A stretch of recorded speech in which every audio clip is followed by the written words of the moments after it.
I'm very pleased to have our two distinguished guests with us here today. Psychologically, I felt that I was much younger than them. And there were many classes that I hadn't taken yet, like linguistics and so on. I still don't understand linguistics very well. But, so I felt that I should stay in school longer. Misinterpreted half a sentence, that would be 50 wrong sentences. So you can understand that I was a bit scared. I woke up, I went to bed very sure that the next morning there would be somebody else to take my place. Woke up to be told, you're now going to board the airplane, and there's nobody else to take your place. So we went to Wuhan, it was July. At that time there was no air conditioning. It was just a lazy fan slowly droning on the top of the ceiling.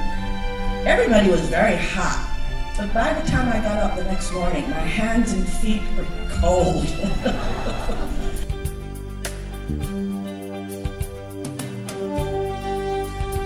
I'm extremely honored and privileged to chair this saloon. In certain sense, yes, theory and practice, but in certain sense, you could still, of course, you have to be familiar with the subject matter. You have to be really able to compare different versions of translations and so on and so forth.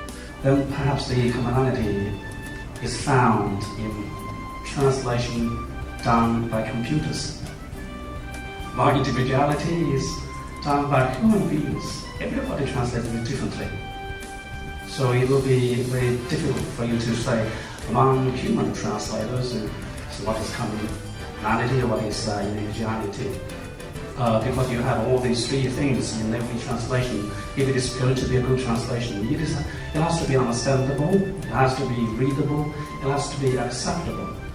What worries me actually is not theory versus practice, but those who are working on theories may look down upon practitioners, and those who are practicing may be measuring theories or validity or applicability or feasibility of theories with their own limited or limiting experience. From that point of view, if you're doing translation, then I think you have an obligation to convey the individuality of the original poet more than your own.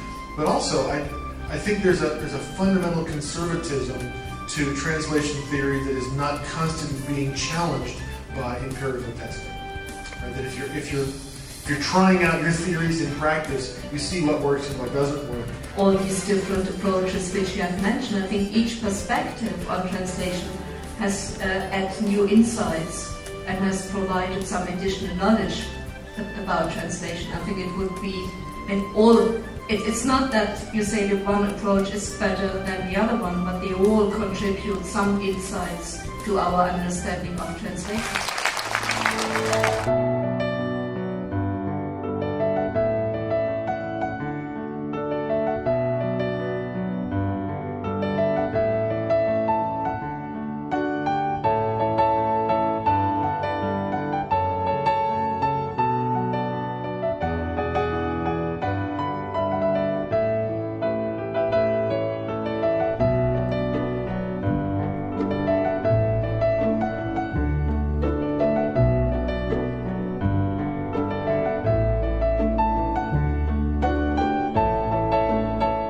Aisan Translators Forum is a very important international conference. We are very honored to host this conference. We are very happy to have all you here. We appreciate your confidence in us. We appreciate your participation, friends from all over the globe.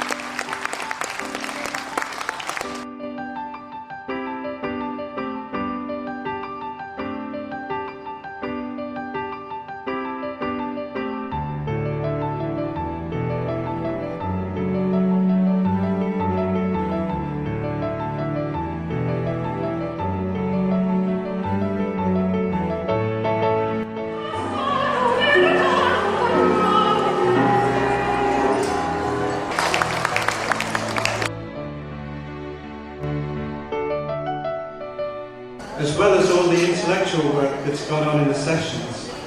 I'm very conscious that it's been an opportunity to renew old friendships and to make new ones.